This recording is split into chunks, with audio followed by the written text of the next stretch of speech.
Yeah.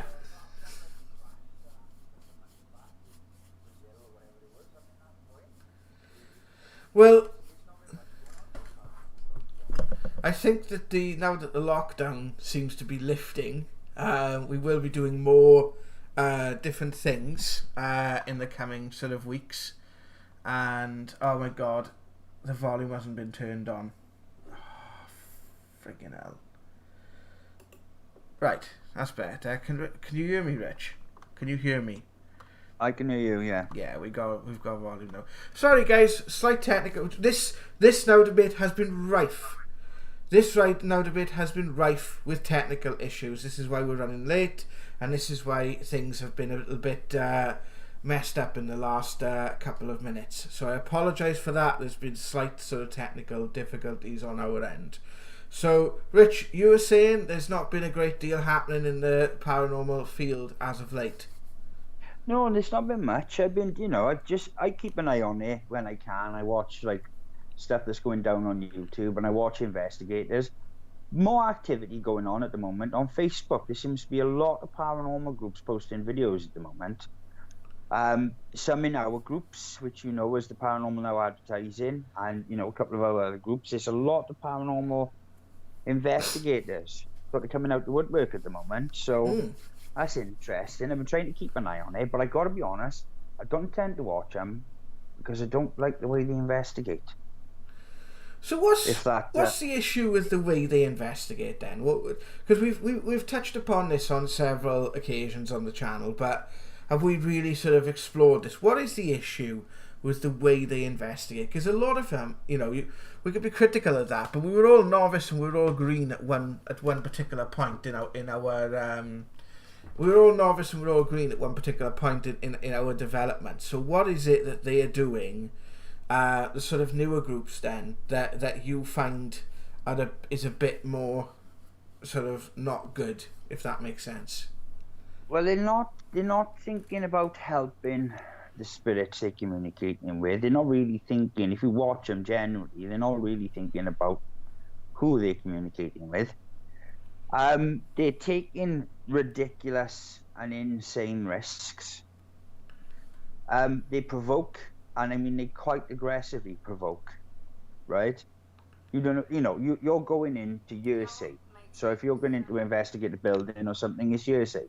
Yeah. And you don't know really what's there. It could be a child, it could be, and you're acting in that way. If the tables were turned, you know what I mean? So I just don't. There's a few groups on Facebook at the moment. I really don't like the way they investigate. And like I said, the risks they take, and they take it to the extremes, where they probe where they shouldn't.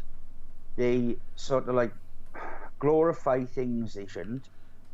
And there's been a few on there. Like there was one last, I think was it this year, last year, involving a famous murder case, and the way the way they conducted themselves, this group, I'm not going to name names, but the way they conducted themselves over this investigation was just appalling.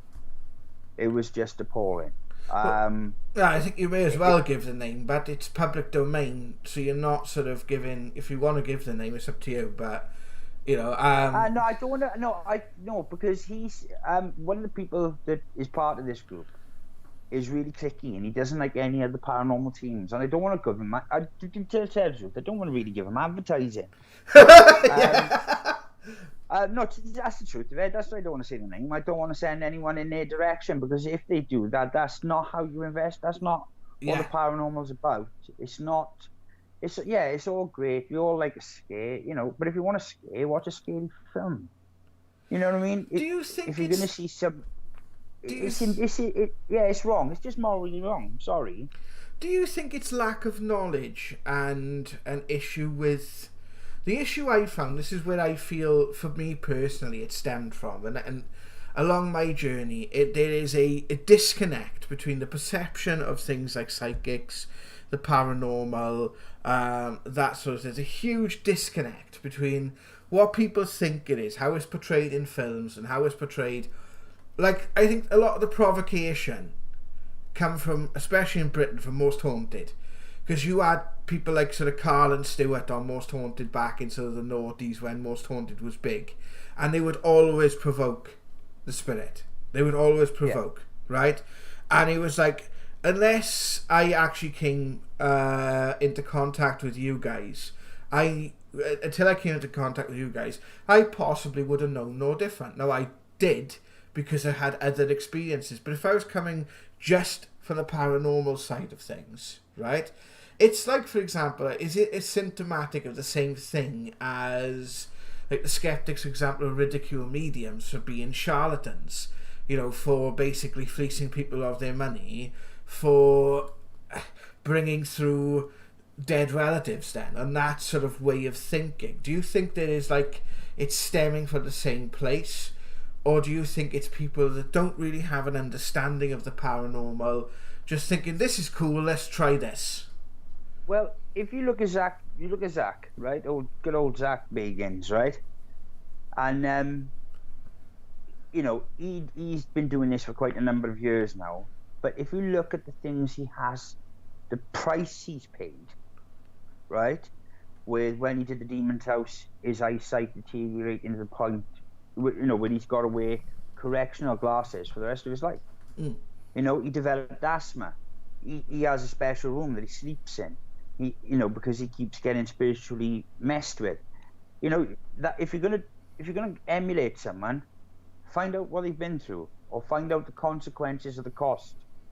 That just seems like to make sense to me. And none of these groups on Facebook at the moment, and you know, there's quite a few good ones on YouTube, but they're the same. They follow the same regime. They just go in, they get the scares, they get the lights flashing, they get the knocks, the bangs, or something. Maybe if they're lucky, something moving, and then they're off.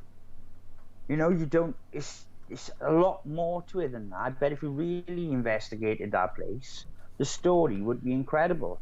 And they're sort of just skipping over to make it entertainment. And is that what it's become? That is basically, you look at any sort of you just take the psychic side of things, right? You know, you have a psychic night. What is written at the end of the leaflet? For entertainment purposes only. Any paranormal investigation where you do a public event, you know, they say for entertainment purposes only. The paranormal has always been associated with entertainment, and I think that's wrong. I personally think that's wrong, because there's so much deeper meaning to it, and you know, you've taken something that is a quest for your own understanding of the world, because it's okay to sort of understand yourself in a place where you're comfortable, in a place where you're... And I don't necessarily mean this as like going to haunted places, going and exploring abandoned places, but even just our relationship with the unexplained, with these unseen worlds in general, is more derived through entertainment than it is through any form of experimentation or exploration. And I think a lot of that's come down to the fact that from the scientific fields, the paranormal in a sense has been abandoned in the public domain. Now you go, when people say, oh, there's no such thing as psychics, and I go, well, go onto the CIA CREST database, type in the word psychic, and you'll find about 35, 40, 50,000 documents. You know, if a government agency is that interested, there's going to be something to it. Yeah. And they're not documents that disprove this type of phenomena. They are more documents that of times where they've used things like remote viewing, they've used things like astral projection, etc., under military and science, you know, under military application and scientific research. And that's not conspiracy theory. It's on their own bloody website. And you know, you've got that side of it, and then you've got the sort of the front end sort of side of it, your sort of psychic lines then, or psychic phase, where you've got different people that come, I'm going to read your tarot to you, and don't really understand the implications of what it means to give that message. And I'm not talking about just other people. For many years, that's why I don't like doing it professionally these days. is because you've got to understand the implications of what you're doing when you're giving someone a message. It's like, I know quite a few people who were told by a medium that they were going to die at a certain point, and it's screwed their life up. It's absolutely, it caused a shitstorm just by someone saying that, and then that person being given the credibility. So I think there's a huge disconnect between the sort of the public view of the paranormal and those that are have been sort of didn't ask to be part of this kind of ethos. Then, like, a lot of the times, the things that I went down this path because of things that happened to me. Now, would I change any of it? No. Am I a victim of it? No. But if it wasn't for me having to ask questions from a deeply personal perspective, would I have come to the same understanding that I have come to now? And is the same for you?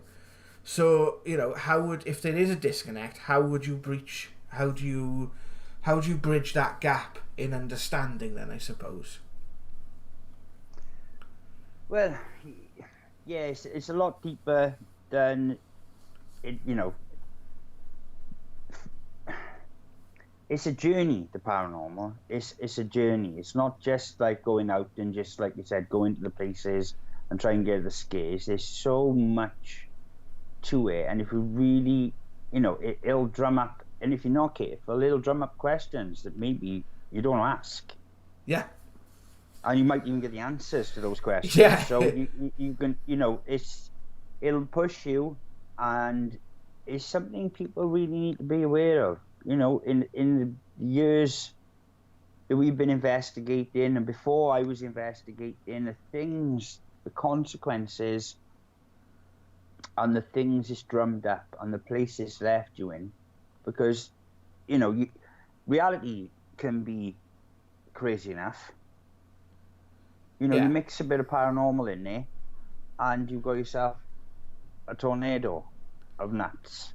Yeah, is the best way I can describe it, because it's not just dealing with life; it's dealing with what's beyond life, and it's there's so much to learn in the world right now. There's so much we could learn from the paranormal, but if we turn it into a frigging circus, it's just the point's never going to be made. That message that Spirit have said forever and ever, which is, in the years I've been doing it, don't make the same mistakes they made when they were here, it will just get lost in flashing lights, bleeping noises, and the odd knock or footstep. There's so much more to it. And how many people have we helped that have actually had to deal with a lot of this all their lives? And didn't realise what it was. If gone down roads of... Yeah, I had a conversation the other day, just randomly, and the guy said to me, "Oh, are you the psychic guy?" I said, "Oh, not yet." I said, "I do that. I'm a paranormal investigator." And he was like, his face, and he was like, he had so much to tell me that he needed help with. And I said, how long has this been going on? He said, all my life. And he must have been coming up to like middle 30s, I would have said. Mm. And I was thinking, and that seems to come up a lot on just random meetings. You meet people and they've gone through some stuff with the paranormal that is like, most people wouldn't wish on someone. And they've gone through it, and they've had to go through it, and they've had no one to talk to, no one to turn to, no one to speak to. They've just been sat in there wondering what's going on. Or are they crazy? Yeah. Well, the amount of cases that we have where things have been going on for years. I'll give you a interesting something that popped up today. Do you remember the infamous sort of ghost box conversation about where my brother comes through and says, "I'm your brother, you docile prick," right? Yeah. That video, a family member found that original video, and I shared that 3 years ago today. That was the first time we shared that video, And I've been working on that. That was the video, or that was the incident that sent me on a journey. And you seen the state on me last year when you said about questions that you ask the questions, do you actually want the answers? And it's like you get to a point where it becomes a need. It becomes a need to have those answers because you can't move forward without them. And I think this is what happens with when we do cases, when we do things of, when we're investigating people's homes or places of work.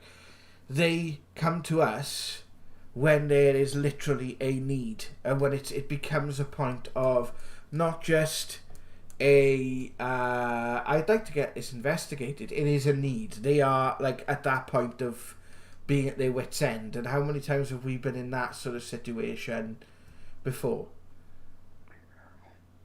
Well, I've seen it at its worst, the paranormal, where people have just been stuck in it and they've been living in it and they have had no one to turn to. And I've seen it where they've turned to someone and they've made it worse. I've also seen that scenario. Yeah. That one case we did in Cardiff for that, famous American medium turned up, charged him £500, ate him out of the house and home, did a Ouija board, and off she went. So it was like, thanks for that. That's like £500 hours. If I'd only known years ago, I'd be minted. Yeah. Because I could come and do it. I had no problem at all.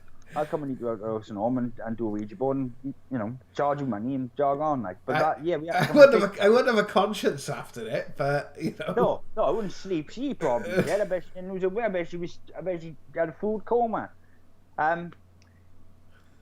We've helped the paranormal groups where I've helped people who have gone to a paranormal night, did a Ouija board wrong, and all had something happen to them. I've helped a very famous ghost, entertainment, where he does like walks from South Wales, and I've had to help that gentleman.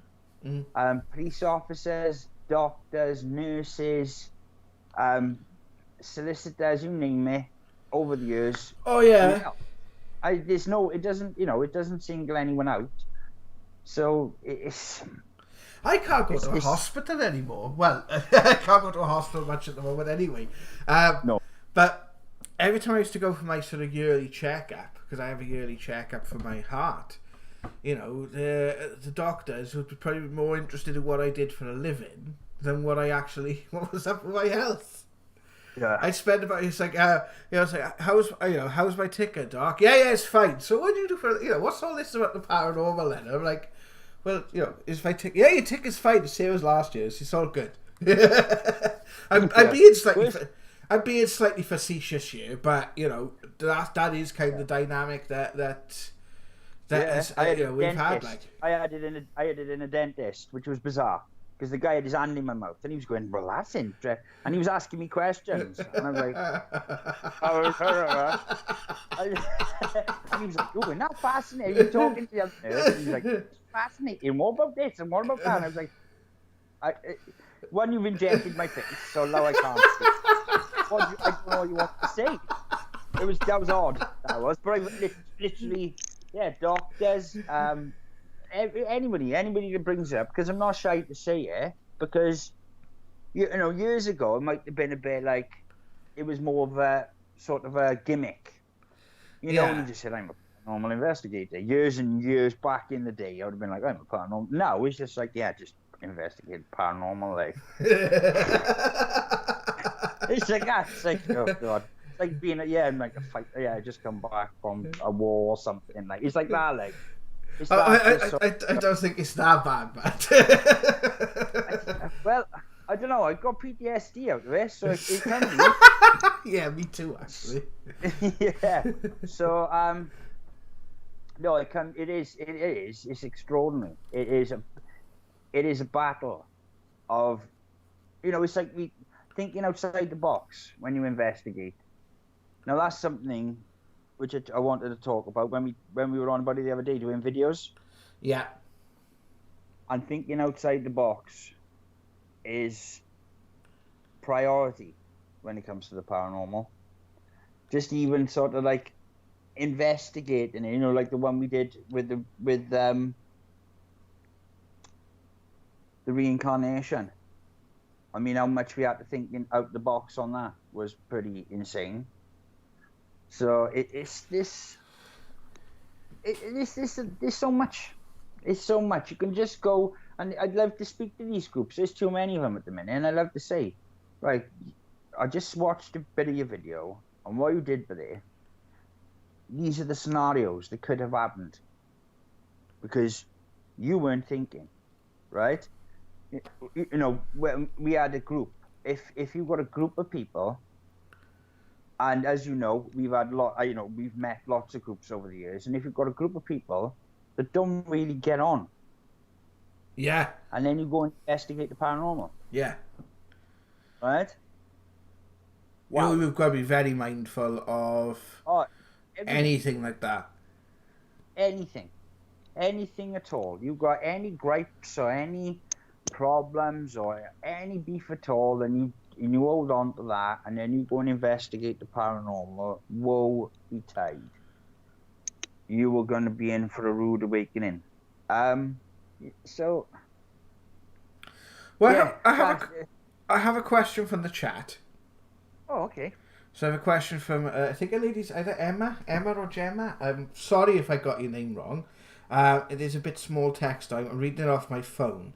And she says, what advice would you give for people who are going through a psychic gift, alone? How do they deal with it? How do you deal with like a gift manifesting itself when it feels like you've got no one to turn to? I think it's the general gist of the question. It's Emma, I believe. Yep. So, in answer to your question, that's if you're going through that on your own, for starters, right? If you're going through a psychic ability and say you live on your own, right? You're going to experience things on a personal level, so within your home, right? Now that can, unfortunately, tip you one way, right? Because it can be frightening, right? So that's one of the first aspects of any sort of spirit awakening or gift awakening you need to think about. Because if you're gonna, it could be the simplest thing they start with. It could be just the noise upstairs, or the spirit movement, or you're catching things in the corner of your eye. It's all them sort of things will start, because it depends on what sort of gift. I mean, like empathy. Empathy is probably one of the hardest gifts there is in this domain of the paranormal, without question. Empaths have an absolute shoo-in.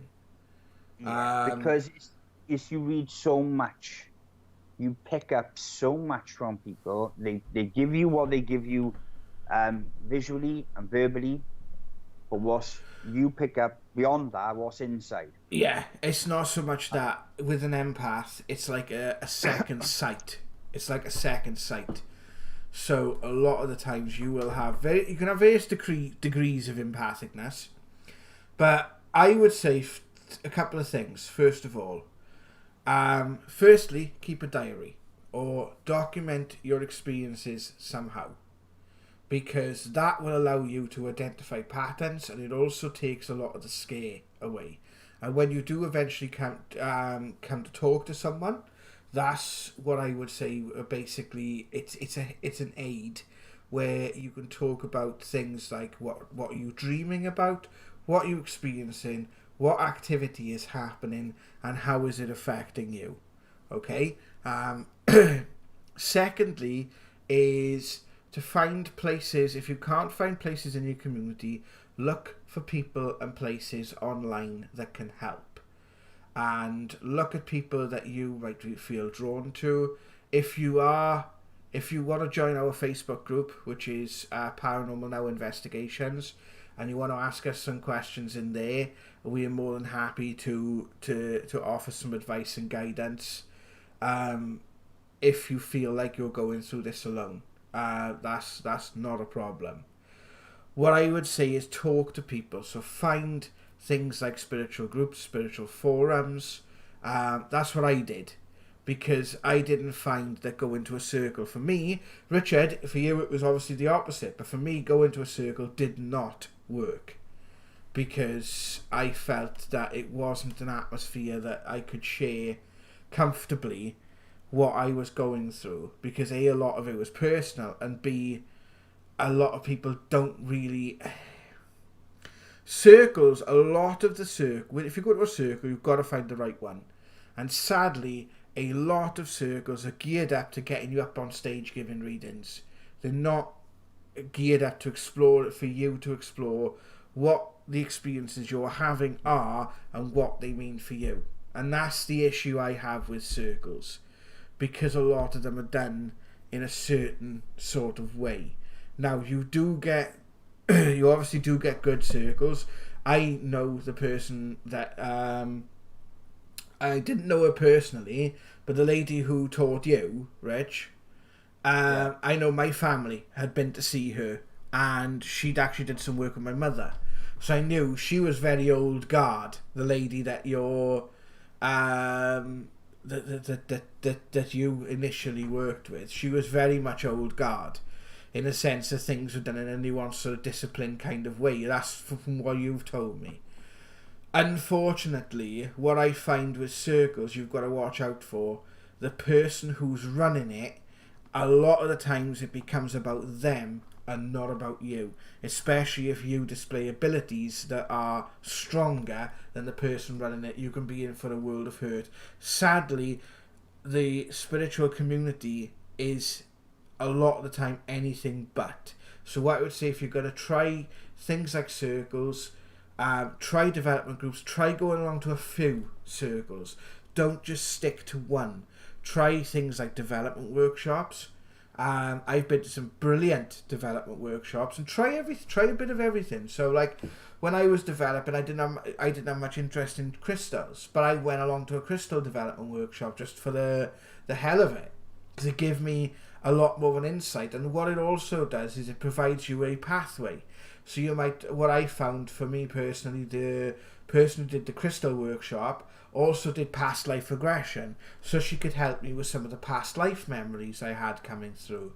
Try people, I would say people who are interested in a wide variety of this topic, not just people who concentrate on giving readings.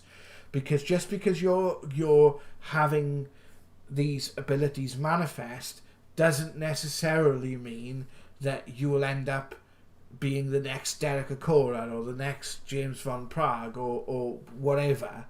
It means that it's something that's happening to you, and it's probably a lot more common than you actually realise.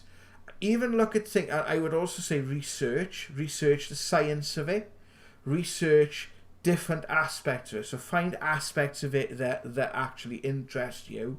Read, watch YouTube videos, try different things. You can try some guided meditations. What I would say, if you're going to try sort of things like guided meditations, look for the ones that do a bit of grounding and things first.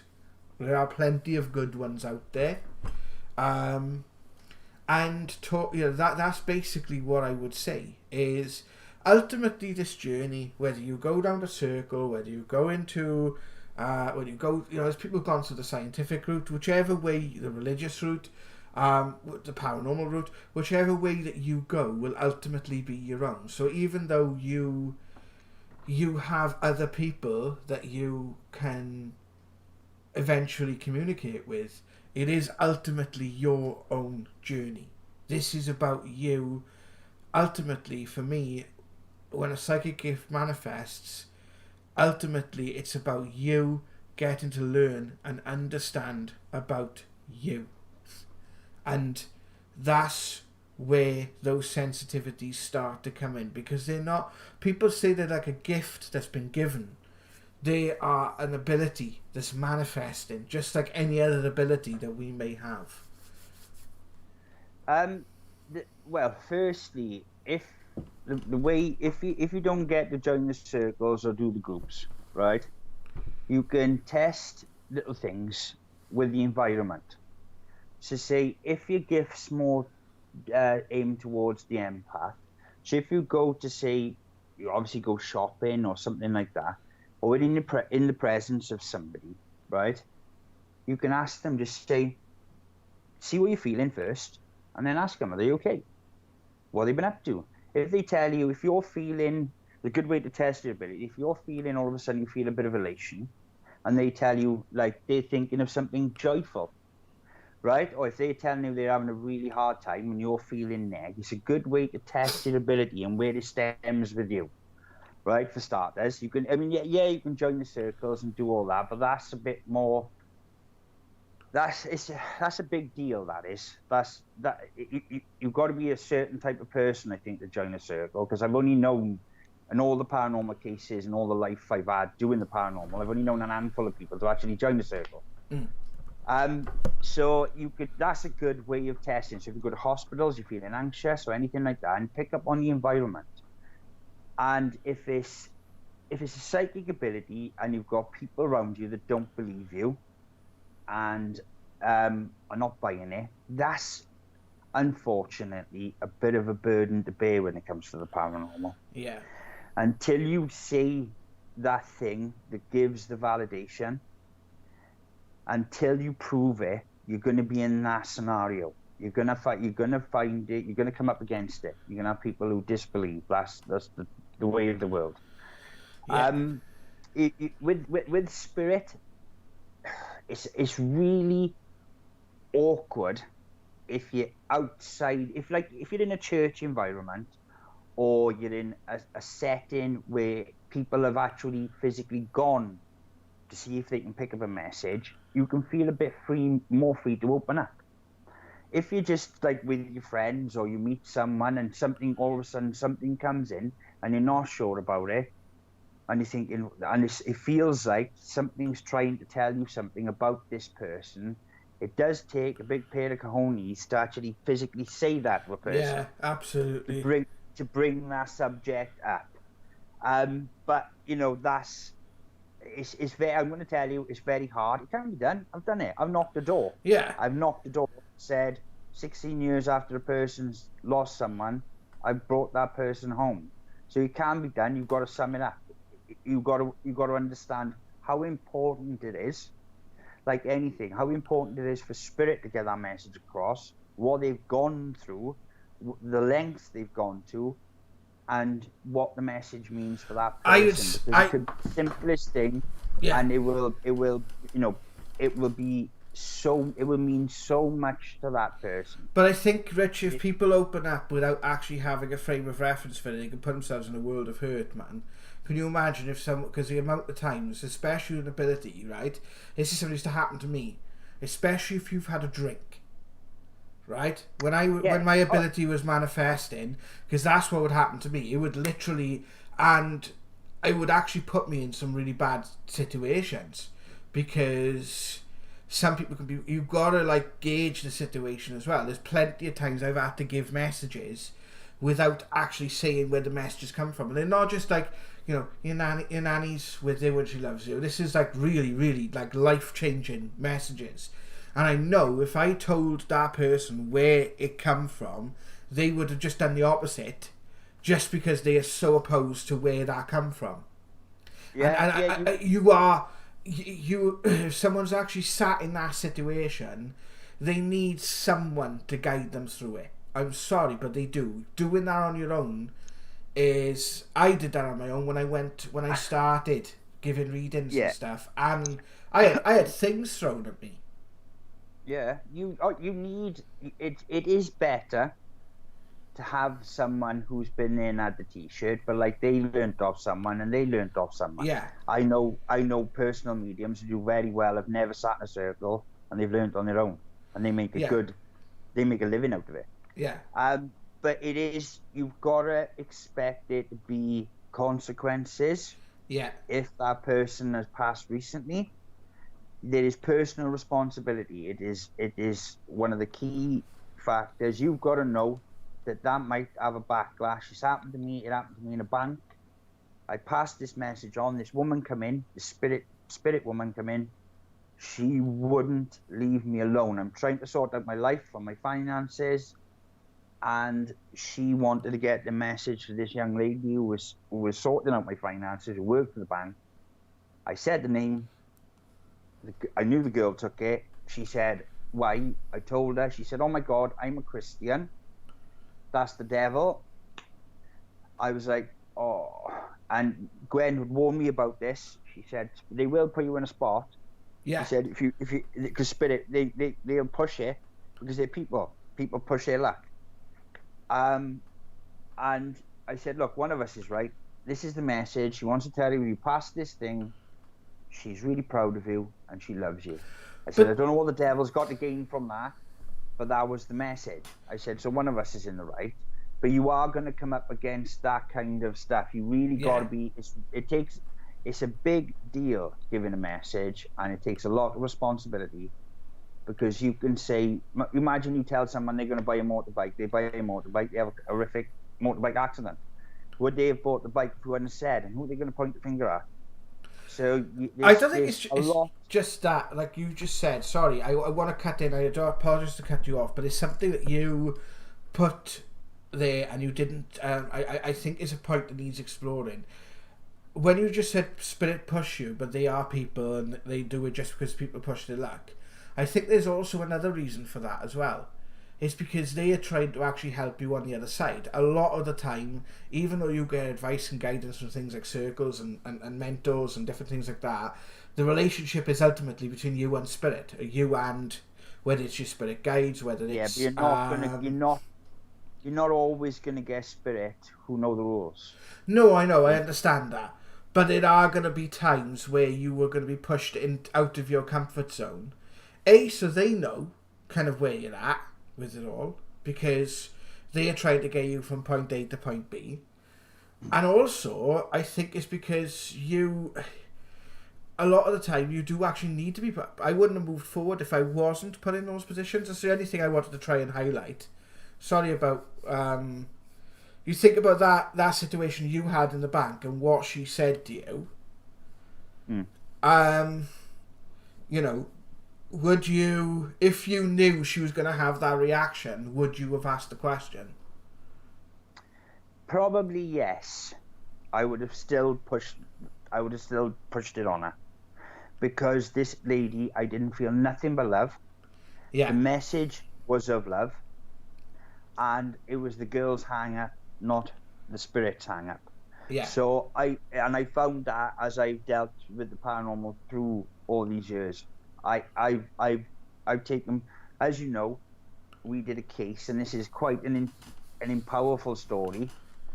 But basically, this girl had so little empathy that spirit, her own child, had basically in the future had come back to help this gentleman, just to show her how unempathic she was.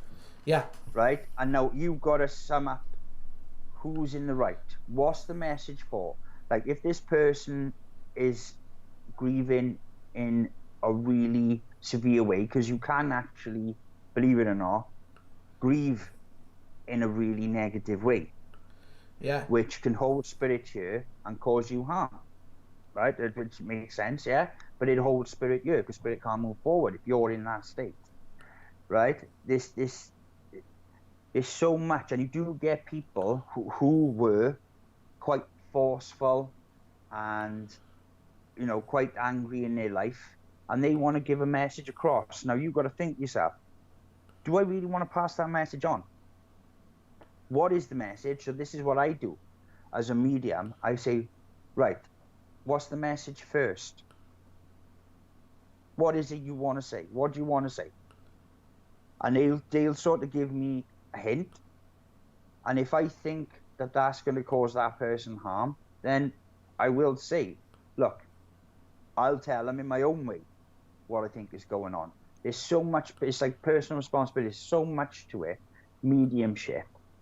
If you've got a psychic ability, there's not really much you can do about that, to tell you the truth.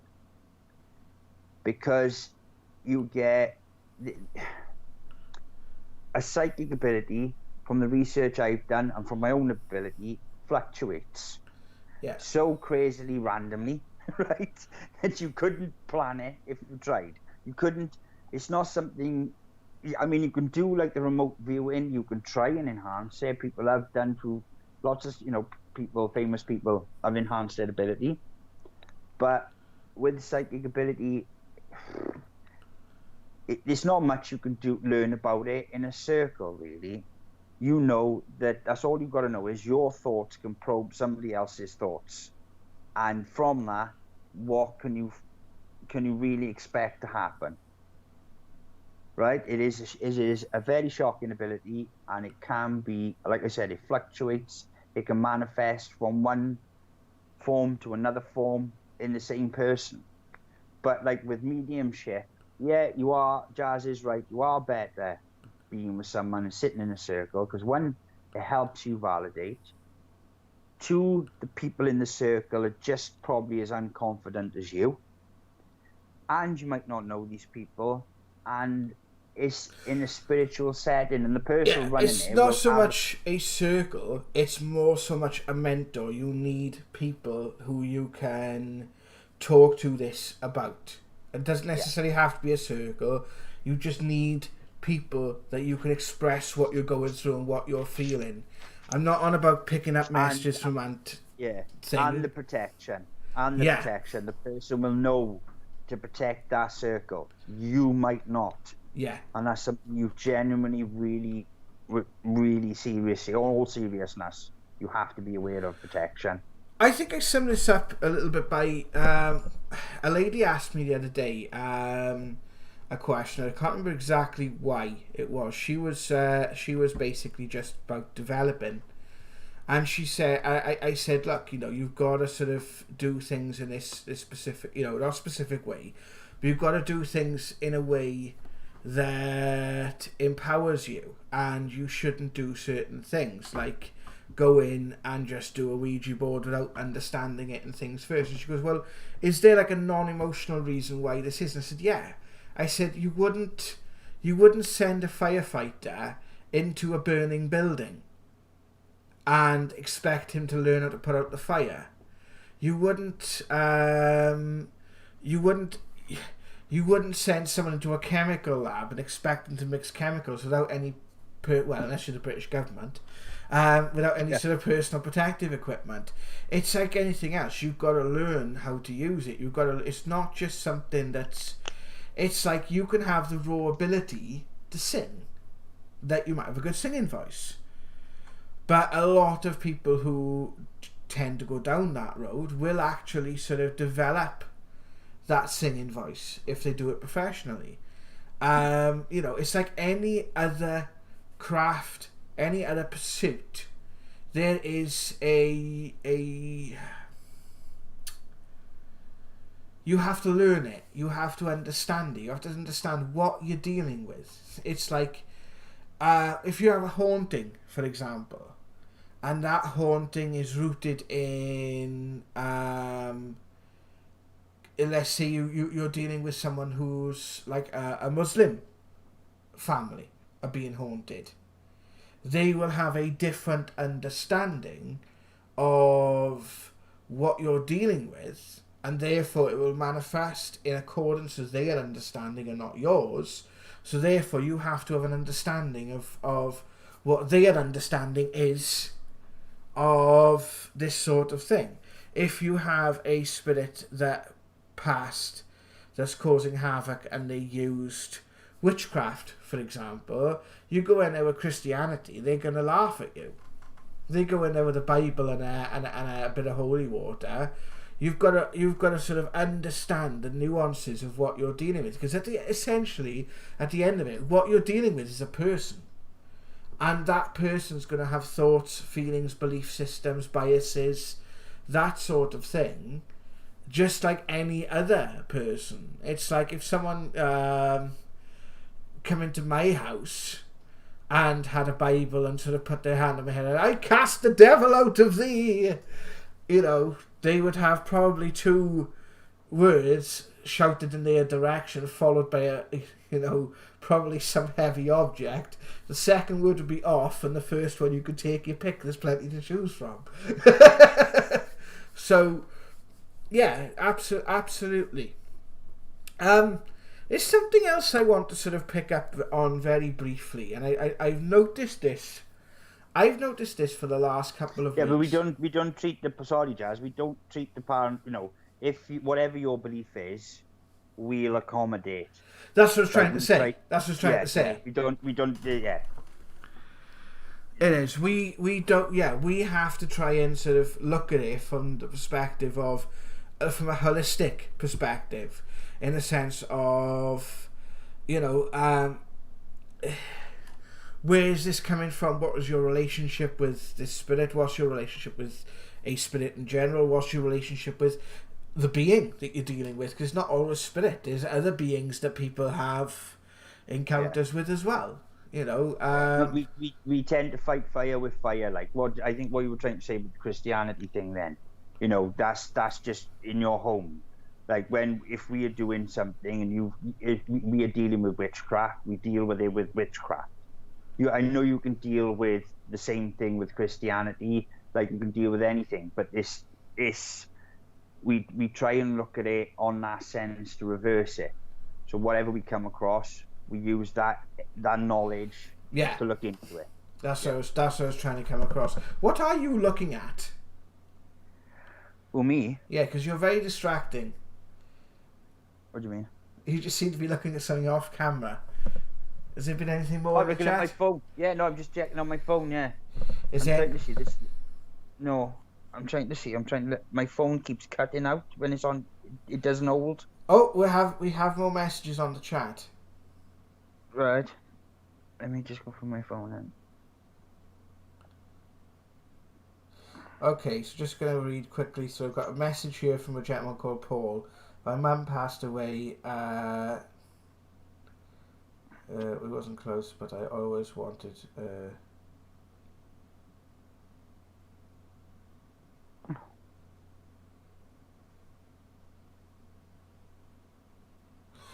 Right. Paul is basically say, have you got it, Rich?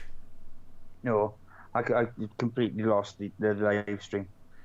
Okay, just leave it. I've got it by here. Paul is basically saying about the fact that he lost his mum. He's saying that they weren't close. They weren't a religious family. And I think the sort of gist of what he's looking for. Right,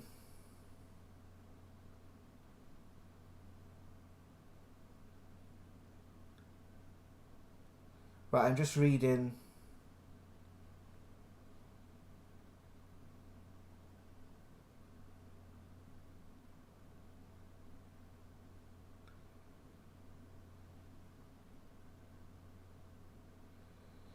Yeah, I think he's just making a sort of statement about what happened with his mum. Apparently, she left him a note because they weren't close. I'll read the comment out. My mum passed away. We weren't close, but I always wanted her love. I know she loved me. We spent more time apart from each other. Anyway, she left me a note. She left me a note to talk quickly and to talk with her and believe. We were not religious, but very spiritual very spiritual and witnessing type of stuff. She told me if I need to talk quiet, and I must believe. Can you help? Right, if you want to talk to a specific spirit, I think that's what he's basically trying to say. And Rich, you're being very distracting, my friend. Leave the phone. What? You're being very distracting. I'm trying to... Yeah, go on. Leave the phone. Right. What Paul is basically asking for is his mum passed, and his mum said that if he wanted to speak to her. I think what he's asking really is, how do you contact a specific spirit? How do you contact a specific person? Like, that is quite difficult. It just happens. It's just happenstance. Because what you got to think of, and if it's the first time for anyone to talk to spirit, so if it's the first time you've gone for a reading, it's emotional on both sides. Yeah. But picking specifics, you've got to think of if a spirit is allowed to come through and communicate, there's rules. And like most of us in life, we not all adhere to the rules. So yeah, it is very difficult to get specifics. They can ask. I know mediums that do it. Not always. It can happen. I've asked for a specific person, and sometimes they'll come through, but it's not written in stone. That specific people for specific messages. It's not written in stone, so it's not something that can just happen. There's lots of variables. Yeah, I think the timing of it, because how we feel about it on the earth. How many times, like we talked about this last week when we had Angela on the show, how timing is such a big thing, right? And the reason is that in order for that person to come through, they have to get you to a place where you will accept that person coming through, and also probably achieve other things there as well. What I would say is, there's a couple of things I would say. One is, accept that it's going to come through at some point. I always say to people, expectation creates limitation.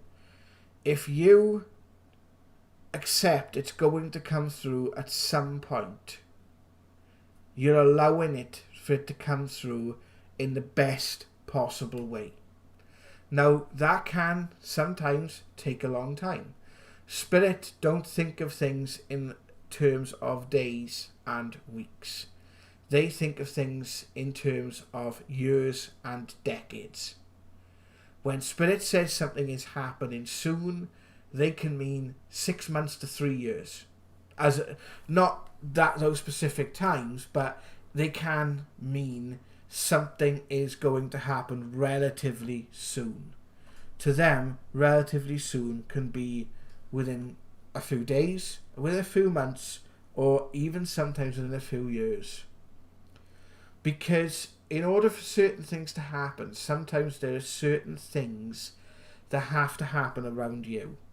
What I would probably say is, ask for that person to appear in your dreams. And if you do get something, now sometimes you might just see that person in your dream, and the dream will be incredibly vivid. And a lot of the time people will see that person and they'll just be sat there smiling. Sometimes they will give a message, but you always tend to wake up with a sense of knowing. And what I say to people is, if you have that experience, write it down.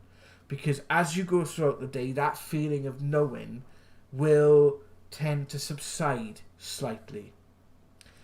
You can, if you want to develop your own gift, start sort of trying things like meditation. But what I would say with that is, you've got to be in the right place to do it. When you're going through a grieving process, and there's no time limit on grieving, it'll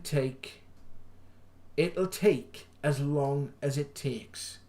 It's literally like that. It can take some people weeks, it can take some people months, it can take some people years. And it will happen at the right time. Now, if you're in a position where you don't feel anything is coming forward at the moment, it could literally be that the wounds of what has happened are quite raw. So I would say is, accept that it's going to happen, like what your mama is telling you, believe it's going to happen, okay? Because belief is important, right? When people always say, I don't know whether it's something I'm experiencing or if it's my imagination, what I say to people is, it's both. Because there's not one thing man-made on Earth that wasn't imagined first. Everything, from the house she's living in to any object you'll pick up with your hand to anything you interact with, had to be imagined first. That's the power of our imagination. So in a sense, it's both. So just, what I would say is just allow yourself to be open to it, but just take your time with it. Because they'll say they'll come back, they didn't necessarily say when. As Richard just said when he knocked the door, for that person it was the right thing to happen, but it took 16 years. It took 15 to 20 years. For some people it's happened as soon as they've passed. It is literally, I think, as Richard said, there's so many variables to it. What I would say is just literally take it step by step and take it day by day, and just know that it will happen at some point. Anything you want to add to that, Rich? No. I think we're coming to the end now anyway, back to me. I think we're coming to the end of the show. I want to say thank you guys for tuning in. Thank you to asking your questions. It's been another interesting show again. And it means that we didn't really have anything to go with tonight. I think we've done rather well. Yeah, we answered some questions. If that, Paul, if you're watching, if you're still watching, if you don't get any joy, you can find us on Paranormal Now on Facebook. You can find us through our website. www.paranormalnowinvestigations.com. Yeah, that's the one. If you need help, and we can help you, I will try. All right. I'm trying to see if I get anything now. I'm not picking up anything at the moment. But if you don't get any joy, we'll see what we can do for you, my friend. Right. Thank you very much, everyone. I've been Jared. Oh, hello. This is my start menu. I apologise for my start menu. I've been Jared Walters. I've been Richard Oliver. And take care. Love and light.